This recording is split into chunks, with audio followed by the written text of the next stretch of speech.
섭자의 공포 라디오가 시작됩니다. 당신은 보라색 거울이라는 말을 알고 계시나요?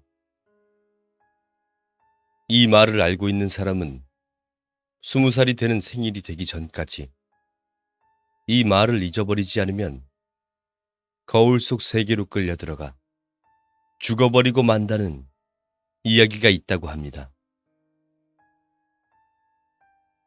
이 이야기의 발단이 된 곳은 제가 초등학교 3학년 때 담임 선생님이 살고 계시던 도쿄도 하치오지시라는 곳이라고 합니다. 옛날 하치오지시에는 나병 환자, 격리시설이 있었다고 하는데 나병 환자들은 불치병과 같이 취급되어 생활하고 있었다고 합니다. 거울에 비친 자신이 보랏빛으로 보이면 나병이 발생하면 죽음에 이른다는 사실이 보라색 거울의 발단이라고 합니다. 담임 선생님께서 어렸을 적에는 이 이야기가 굉장히 유명해서 지금 A군이 보랏빛으로 보였어. B군이야말로 보라색 옷 입고 있잖아. 같은 이야기들을 농담처럼 이야기하면서도 두려워했다고 합니다. 쉬는 시간이 되면 학교에서 거울 앞에 서보기도 했는데 자신이 보랏빛이 아니라는 것을 확인하는 걸 즐기고 있던 때 갑자기 A군이 지금 거울 속에 내가 웃었어. 라고 말했습니다. A군은 자주 웃는 편이잖아. 잘못 본 거 아니야? 마침 수업 종이 울려 다들 웃으며 교실로 돌아갔지만 A군만이 파랗게 질린 얼굴을 하고 있었습니다. 선생님은 당시 어렸음에도 불구하고 뭔가 좋지 못한 예감이 들었고 A군에게 괜찮을 것이라고 달래주었습니다. 다음날 사태가 일변했습니다. A군이 학교에 나오지 않은 것이었습니다. 선생님, A군은 결석인가요? 교실에 누군가가 질문했습니다. 그러자 선생님께서는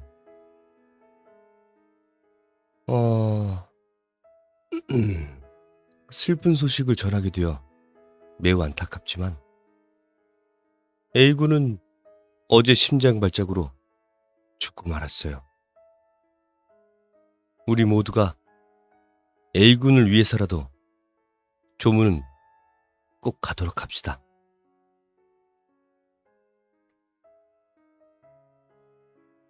반 아이들이 동요하던 중에도 선생님은 감이 왔습니다. 그날 점심시간 평소와 같이 친구들과 모여있을 때 이야기했습니다. 어제 A군 말이야. 거울 속에 자신이 웃었다고 말했잖아. 무슨 관계가 있는 거 아닐까? 주변의 친구들은 그럴 리 없다며 두려움에 떨면서도 강한 어조로 부정했습니다. 선생님 자신이야말로 믿고 싶지 않았습니다. 하지만 혹시 조문 때 가족들과 함께 A군의 집에 갔는데 모두 까만 옷을 입고 있어서 까마귀 무리를 본 것 같았습니다. 꽃을 올리고 향을 피운 선생님이 말했습니다. A군이 보고 싶어요. 아주머니, 마지막으로 헤어짐의 인사라도 주고받고 싶어요. A군을 보게 해주세요. 하지만 아주머니께서는 어린 아들을 잃은 충격 때문인지 우울한 표정만 하고 있었습니다. 당시 어렸던 선생님도 그것을 눈치채고 무리하게 요구는 하지 않았다고 합니다. 장례식이 끝나고 반 친구들도 슬슬 진정되기 시작했을 때 선생님은 A군의 집에서 향을 피우자고 말했습니다. 나중에 학교가 끝나고 친구들과 A군의 집에 갔을 때 일입니다. 아주머니께 향을 피우러 왔다고 말씀을 드리고 들어가는 것을 허락받았습니다. 그리고 모두가 향을 피우고 들어가려고 할 때 비군, 잠깐만. 아주머니께서 선생님을 불렀다고 합니다. 선생님만 남고 다른 친구들은 집으로 돌아갔습니다. A군과 가장 사이가 좋았던 선생님만이 남아주길 부탁받았기 때문입니다.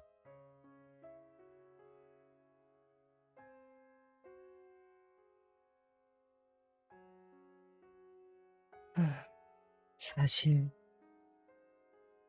우리 아들이 죽은 날 처음 발견한 사람은 나야. 아주머니는 계속 말씀하셨습니다.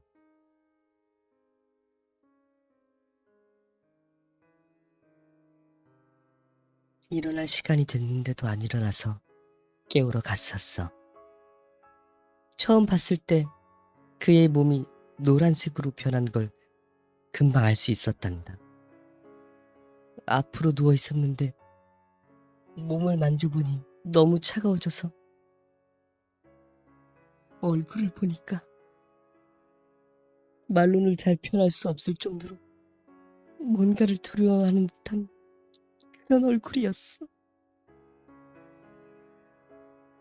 선생님은 끝까지 이야기를 들어주었다고 합니다. 눈은 흰자위를 드러낸 상태로 혀는 길게 나와 있고 팔은 관절과 정반대 방향으로 꺾여 있었다고 합니다. 조문 때 A군을 보여주지 않은 이유는 그 때문이라고 아주머니께서 말씀해 주셨습니다.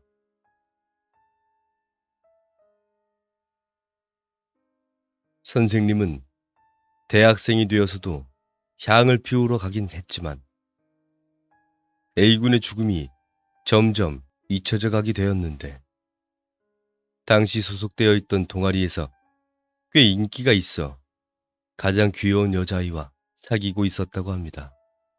선생님의 가족들이 여행 때문에 집을 비운 틈을 타 여자친구를 집에 불렀고 둘이서 TV를 보며 좋은 시간을 보내고 있었다고 합니다. 선생님이 욕조에 들어가고 다음으로 여자친구가 들어왔는데 세면대에서 머리를 말리고 있던 여자친구가 갑자기 이런 말을 했다고 합니다. 있지, 삐군. 방금 거울에 비친 내가 웃었어. 너무 행복해서 그런 걸까? 그 말을 듣는 순간 등에 소름이 쫙 돋아 모든 것이 주마등처럼 스치듯 떠오르기 시작했는데 오늘 밤 무슨 일이 벌어지는 거야? 아니야. 그때 이구는 단순한 병이었으니까 아무 일도 일어나지 않을 거야. 하지만 혹시 새벽 2시 반 정도가 되었을 때입니다. 여자친구는 벌써 잠들었지만 선생님은 TV를 보고 있었습니다. 그러자 침대에서 자고 있던 여자친구가 갑자기 움직이기 시작했습니다. 선생님은 조심조심 이불을 벗겨내 보았습니다. 발밑에 놓인 처음 보는 손거울 속에서 웃는 얼굴에 여자친구가 팔을 잡아당기고 있었습니다. 필사적으로 여자친구의 팔을 반대쪽으로 당겨보았지만 너무 강한 힘이었던 탓에 결국 여자친구는 거울 속으로 빨려 들어가고 말았다고 합니다. 선생님은 너무 무서워서 불을 켜고 경찰에 연락했지만 그런 농담 같은 소리를 믿어줄 리는 없었고 그저 경찰이 오는 것만을 기다렸습니다. 그런데 갑자기 묵직하게 어깨에 무게감이 느껴졌습니다. 잘 보니 노랗게 물든 인간의 손이었습니다. 돌아보니 보기에 너무나도 끔찍한 모습의 여자친구가 있었다고 합니다. 경찰이 들어와 확실히 사인을 조사해 보았지만 심장 발작의 일종으로 단정되었습니다. 선생님은 그 영향에 의한 충격으로 머리가 하얗게 새어버려 한참을 병원에 입원하게 되었습니다. 제가 초등학생이었던 때 선생님은 27살이었지만 머리는 완전한 백발이었습니다. 선생님의 별명은 젊은 영감님이었습니다. 선생님은 이 이야기를 한 뒤 이렇게 말했습니다.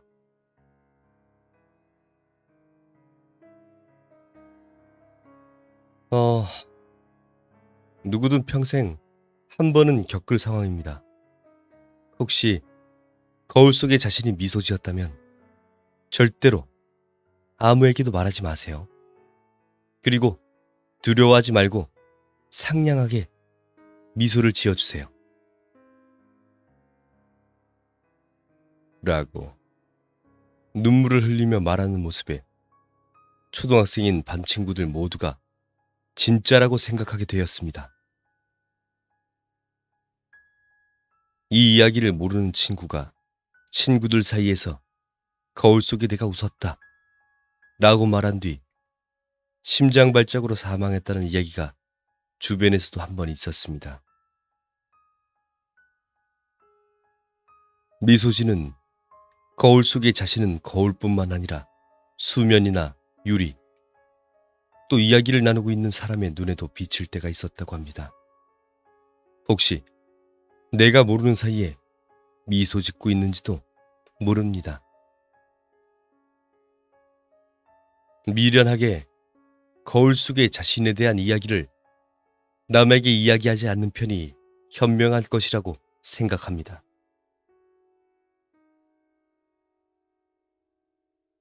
해결법. 보라색 거울이라는 말을 기억해버리는 것이 신경 쓰이는 만 20세 미만의 분들을 위한 대처법.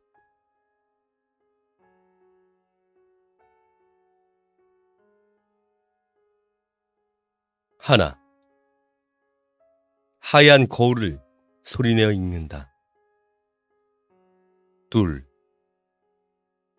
수정이라는 말을 기억한다. 이 말을 기억하는 것만으로도 아무 일도 일어나지 않는다고 한다. 3. 보라색 거울은 홍콩할매급으로 유명한 미신 괴담임을 기억한다. 4. 그래도 무서우면 엄마 손을 꼭 잡고 잔다.